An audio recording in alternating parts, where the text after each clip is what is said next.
할렐루야. 주님의 이름으로 사랑하고 축복합니다. 오늘날에는 사소한 다툼으로 인해서 가족관계, 또 이웃관계, 또 성도관계가 무너지는 엄청난 결과들을 우리가 눈으로 보고 또 듣고 있습니다. 성경의 역사 중에도 이러한 갈등의 역사들이 있었습니다. 특별히 사사 기드온의 70명의 아들 중에서 신분적으로 결함이 있는 이 아비멜렉은 유난히 큰 야심을 품은 자였습니다. 왕이 되고자 하는 욕심으로 70명의 형제들을 한날에 죽이고 이스라엘의 자칭 왕이 되었습니다. 이 사건이 오늘날에 일어났으면 아마 전 세계의 매체의 대서특필이 되었을 것입니다. 기드온은 자신과 자신의 아들들은 이스라엘을 다스리지 아니하고 오직 하나님이 너희의 왕이 될 것이다 라고 공동체 앞에서 맹세까지 했습니다. 그러나 아들인 아비멜렉은 아버지의 말을 어기고 세겜 땅에 있는 외가 사람들의 도움을 힘입어 일종의 엄청난 청부 살인을 저지른 후 스스로 왕이 되었습니다. 그런데 이 사건 중에서 유일하게 살아남은 사람이 있었습니다. 그 사람은 기드온의 막내 아들인 요담입니다. 아비멜렉의 이름의 뜻은 나의 아버지는 왕이시다. 그러니까 자기 아버지 기드온이 왕이라는 거예요. 요담의 이름의 뜻은 무엇이냐? 여호와는 흠이 없으시다. 요담은 오늘 일종의 이 풍자적인 나무의 비유를 통하여 형제를 죽이고 또 부당한 방법으로 왕이 된 이 아비멜렉과 그를 왕으로 삼았던 이 세겜 사람들의 잘못에 대하여 경고하고 있습니다. 저와 여러분이 이 요담의 말에 귀를 기울여야 하는 그 이유는 이 비극적인 일이 하나님께 충성하고 하나님으로부터 쓰임을 받았던 이 사사, 영적인 제사장 이 기드온의 가정에서 일어났기 때문입니다.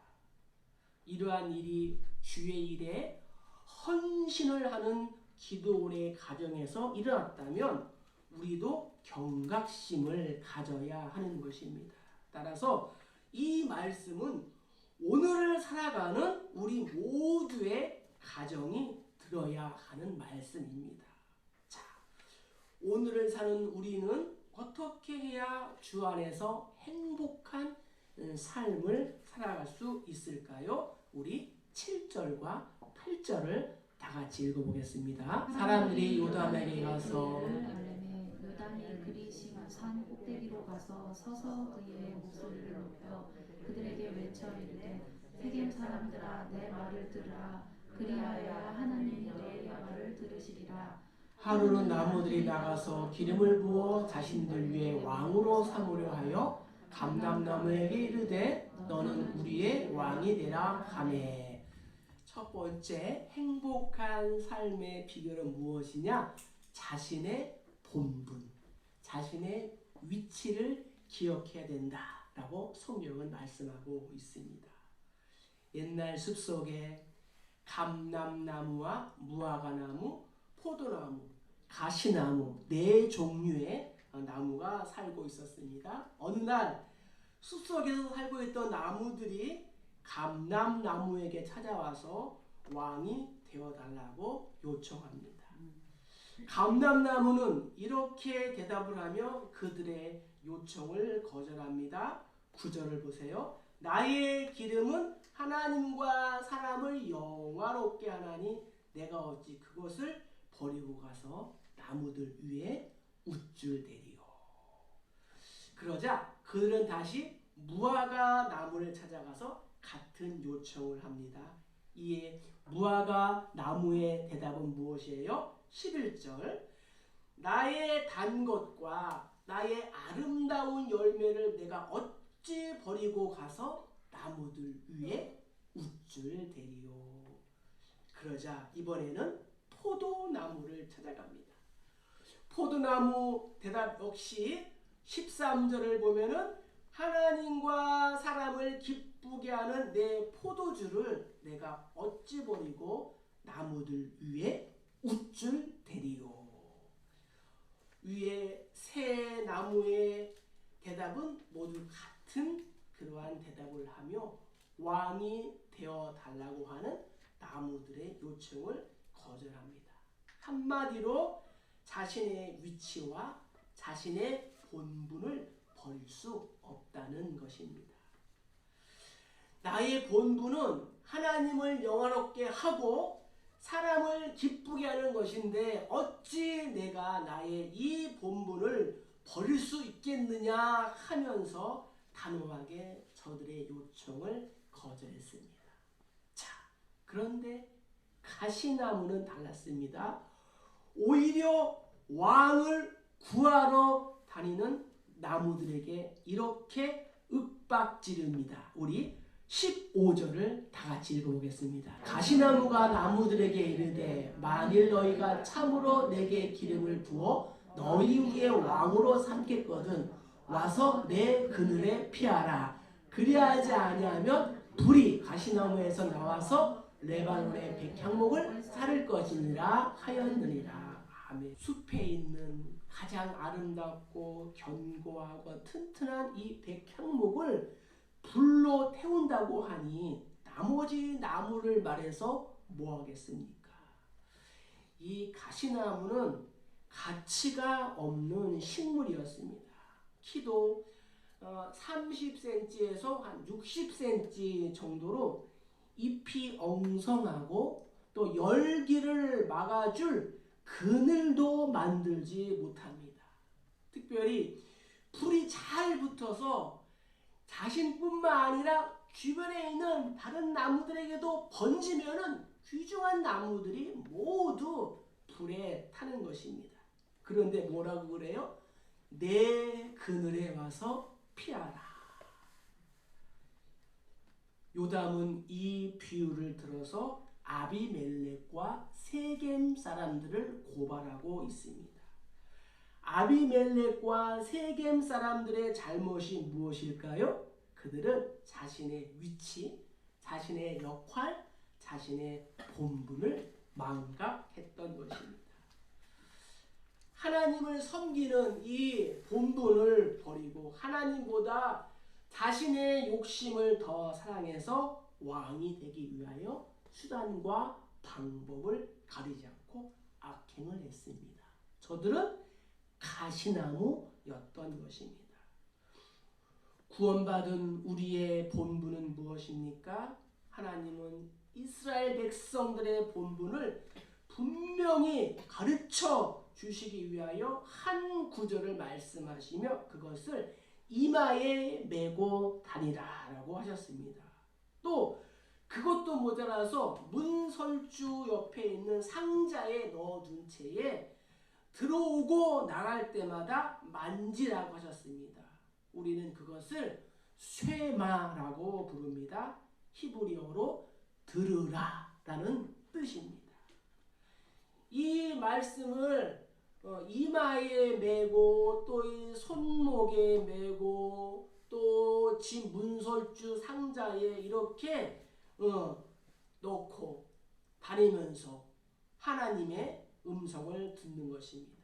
이 상자에는 이러한 말씀이 들어있습니다. 이스라엘아 들으라. 우리 하나님 여호와는 오직 유일한 여호와시니 너는 마음을 다하고 뜻을 다하고 힘을 다하여 내 하나님 여호와를 사랑하라. 이 쇠마의 말씀이 그 상자 안에 들어있는 것입니다. 따라서 온 마음과 온 정성을 다하여 사랑하는 것, 이것이 사람의 본분이자 성도인 저와 여러분의 본분인 것입니다.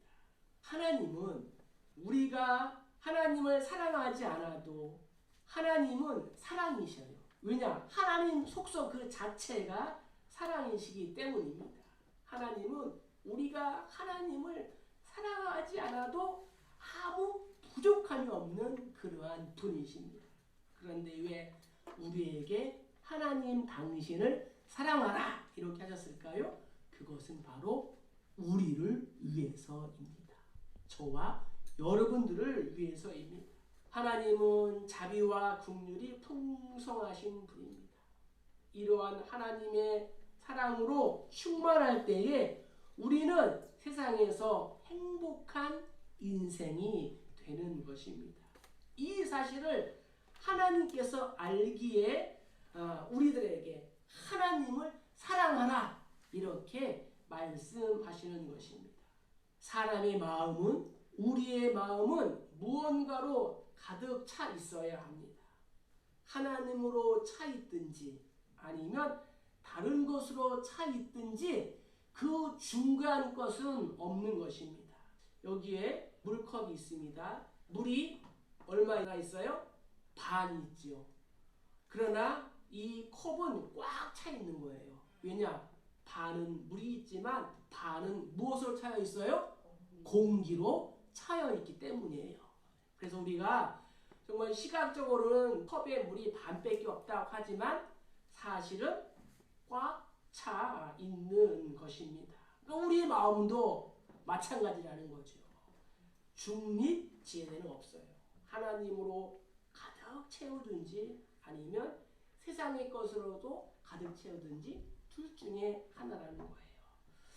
아비멜렉과 세겜 사람들은 하나님의 사랑이 아닌 자신의 육신의 정욕과 안목의 정욕, 이생의 자랑으로 어떻게 했어요? 자기들의 마음을 꽉 채운 것입니다. 그들의 마음에 욕심과 자기의 명예가 들어왔습니다. 그러나 그 결과는 참으로 비참하게 되었습니다. 우리가 나중에 보게 되겠지만요. 형제와 이웃을 죽인 그들은 불과 3년이 지나지 않아서 서로 배반하고 서로의 심장에 칼을 겨누게 되고 또 아비멜렉은 여인이 던진 그 맷돌에 머리가 깨져서 죽게 됩니다. 나는 어느 편입니까? 내가 힘써서 하나님을 사랑하고 있지 않다면 우리 역시도 아비멜렉의 길을 걷고 있는 것입니다. 그 결과는 사망인 것입니다. 그래서 성경은 이렇게 경고합니다. 너희가 육신대로 살면 반드시 죽을 것이로되 영으로서 몸의 행실을 죽이면 살 것이라. 할렐루야. 행복한 삶을 위해서 자신의 위치, 자신의 본분을 다 하시기를 주의 이름으로 축복합니다. 날마다 내 마음에 하나님의 사랑으로 채우세요. 또 말씀인 예수님으로 채우세요. 또한 성령님과 동행하시기를 주의 이름으로 간절히 축복합니다. 자, 두 번째 행복한 삶의 비결은 무엇일까요? 자, 13절 우리 한 절만 읽겠습니다. 포도나무가 그들에게 이르되 하나님과 사람을 기쁘게 하는 내 포도주를 내가 어찌 버리고 가서 나무들 위에 우쭐대리오 한지라. 아멘. 행복한 삶의 비결을 위해서 우리는 인생의 선한 열매를 맺어야 한다라고 성경은 말씀하고 있습니다. 요담은 감람나무, 무화과나무, 포도나무 비유를 통하여 이 세 나무는 왕이 되기를 거절했지만 이 가시나무는 자기가 왕이 되겠다고 나섰습니다. 이 세 나무와 가시나무의 차이는 무엇일까요? 새 나무는 하나님을 영화롭게 했습니다. 뿐만 아니라 자신의 열매로 사람들을 기쁘게 했습니다. 그런데 가시나무는 자신의 본분을 망각했을 뿐만 아니라 열매는커녕 가시로 다른 나무들을 괴롭혔다는 거죠. 이 땅에는 가시나무와 같은 사람들이 있습니다. 선한 열매를 맺는 사람이 있는가 하면은 정말 상대방을 아프게 하는 가시나무와 같은 사람들도 있다는 것입니다. 감람나무는 기름을 생산하며 무화과나무와 포도나무는 우리에게 싱싱하고 아름다운 열매를 줍니다. 그러나 가시나무는 무엇을 줄 수 있을까요? 가시나무는 그 가시로 상대방을 찌릅니다. 가족을 찌르고 또 성도를 찌르고 공동체를 찌르고 직장의 동료를 찔러서 눈물이 나게 합니다. 피를 흘리게 합니다. 이렇게 가시나무의 삶은 비생산적이고 파괴적인 것입니다. 자신과 자신의 가족만 파괴하는 것이 아니라 공동체와 자손 대대를 파괴하는 것입니다. 나의 삶은 어떠합니까? 나의 삶은 생산적입니까? 아니면 파괴적입니까? 내가 상대방에게 축복의 통로가 되고 있는지 아니면 멸망의 구덩이가 되고 있는지, 상처와 아픔을 주고 있는지, 꼭 누군가에게 폭력을 휘두르고 생명을 빼앗는 것만 파괴가 아닙니다. 누군가에 대하여 악담을 하고 다른 사람과 어울려 한 사람을 매도하고 비방하는 것 또한 가시로 찌르는 행위인 것입니다. 그런 사람이 바로 가시나무인 것입니다. 성도의 우리는 선한 열매, 생산적인 열매를 맺어야 할 줄로 믿습니다. 아비멜렉이 형제들을 죽일 때에 동참한 사람들처럼 아무 생각 없이 가시나무의 생각에 동조를 해서는 안 됩니다.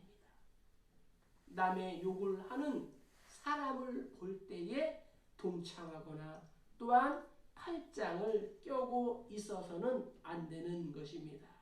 때로는 책망을 하고 때로는 타이르고 또 막아서고 그를 위하여 중보 기도를 해야 되는 것입니다. 우리는 상대방을 세우는 사람이 되어야 할 줄로 믿습니다.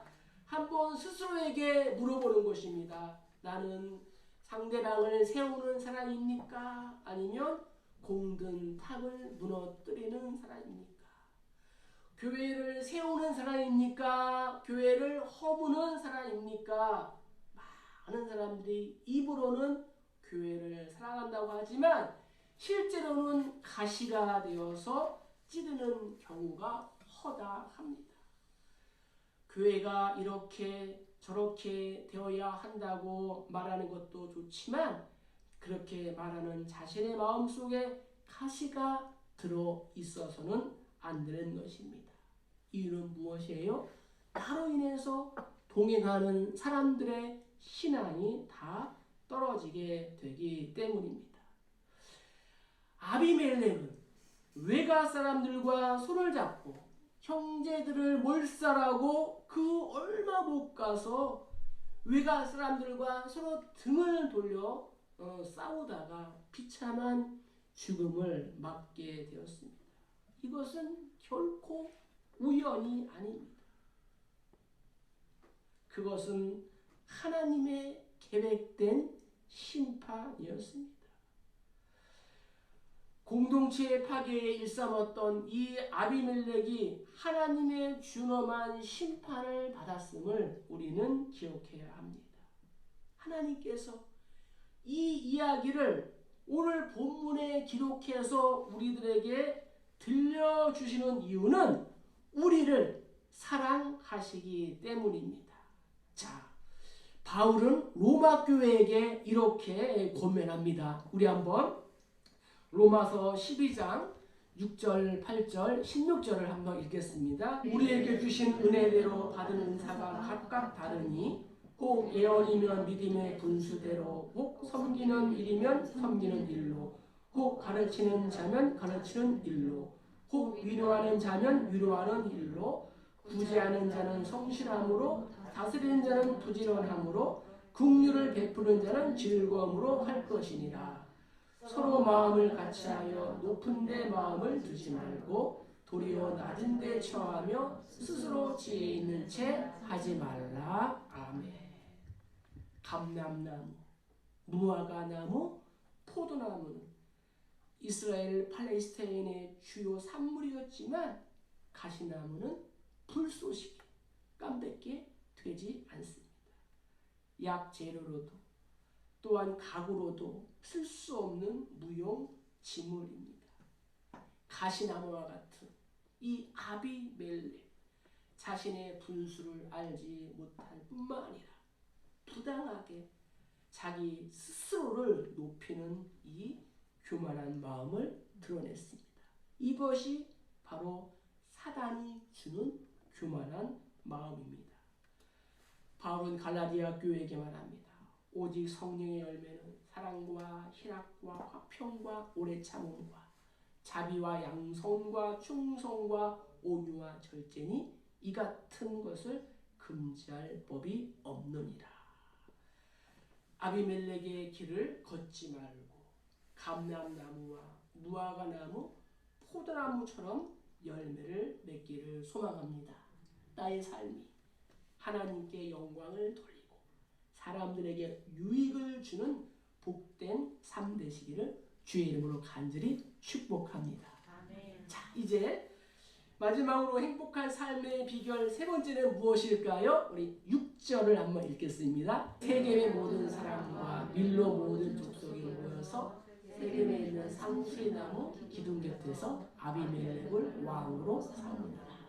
행복한 삶의 비결을 위해서 우리가 알아야 할 세 번째 중요한 말씀은 장소보다는 마음이 중요하다라고 성경은 우리에게 말씀해주고 있습니다.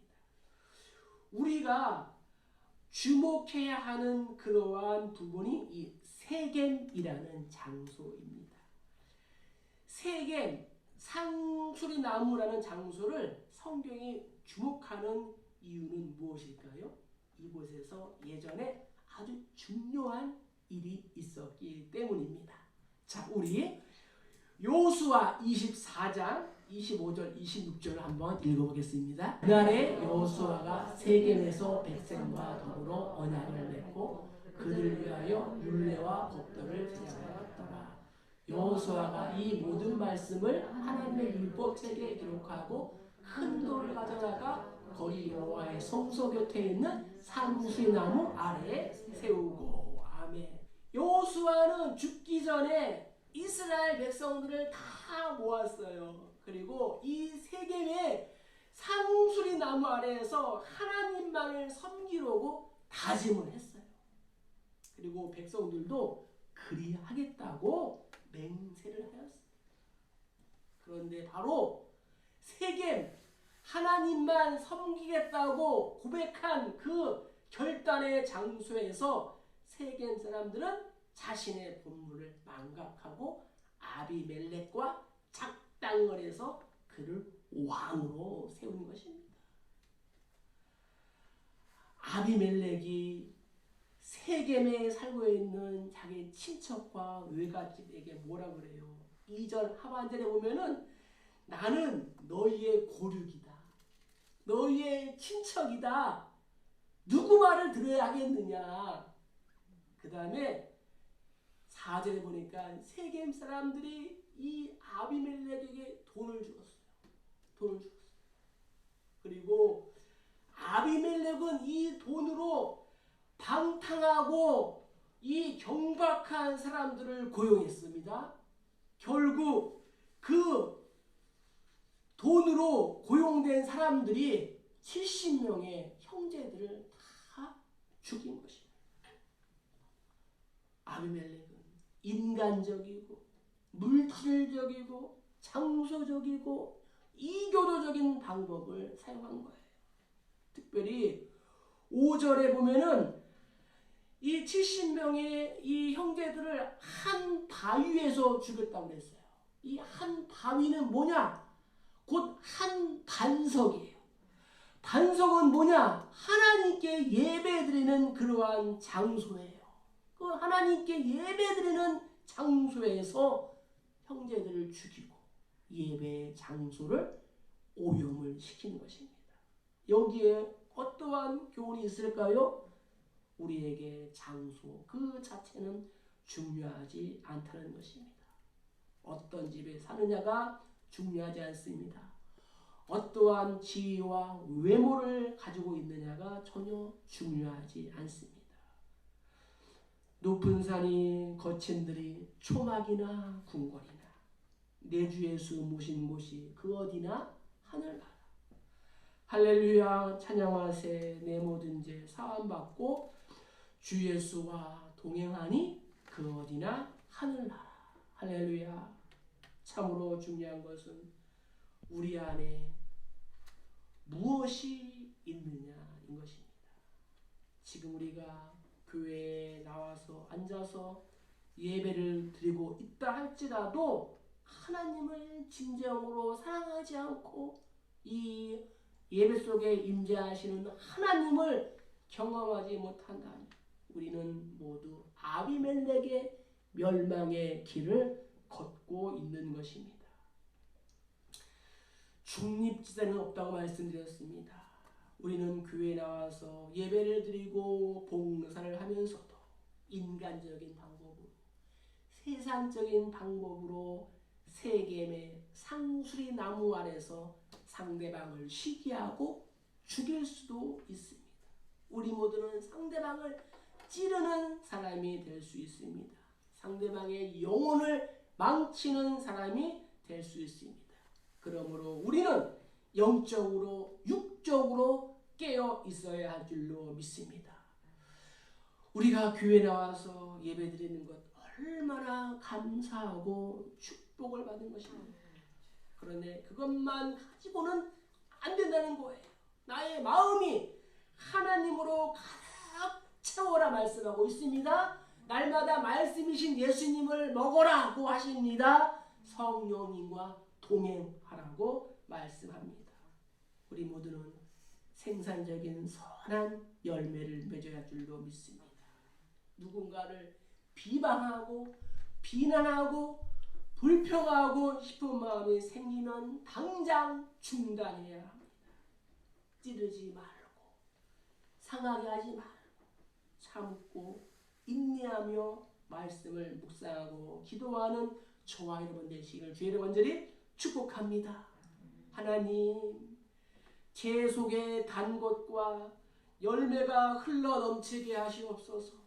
요셉처럼 무성한 가지 곧 샘곁에 무성한 가지 그 가지가 담을 넘어 구원의 통로 생명의 통로 축복의 통로가 되게 하옵소서.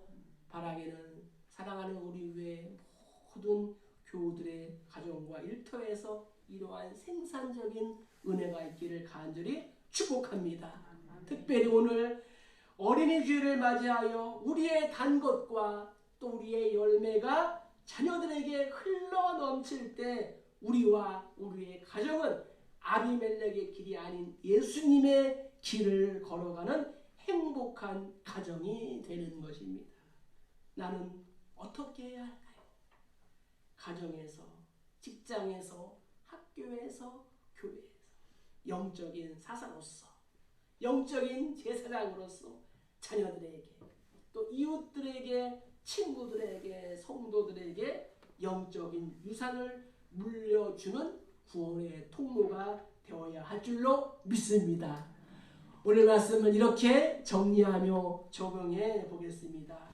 나는 이 감람나무, 무화과나무, 포도나무처럼 주신 은사에 따라서 자신의 본분을 잘 지키겠습니다. 나의 위치를 잘 지키겠습니다. 두 번째는 성령의 열매, 생산적인 열매를 맺는 그러한 성도가 되겠습니다. 하나님 도와주시옵소서. 그리고 세 번째는 말씀과 기도로 자신의 자리에서 하나님께 충성하겠습니다. 하나님 이러한 은혜를 이 어린이 주일 예배드리는 우리들에게 또 우리의 또 자녀들에게 능력해 주시옵소서. 그리하여 우리 모두가 주 안에서 영육간에 강건하고 또 행복한 이러한 삶을 또 살아가는 우리 모두가 다 되고 구원의 통로, 축복의 통로, 또 형통의 통로로 아름답게 사용되는 저 여러분 다 되시기를 주님의 이름으로 간절히 축복합니다. 축복합니다.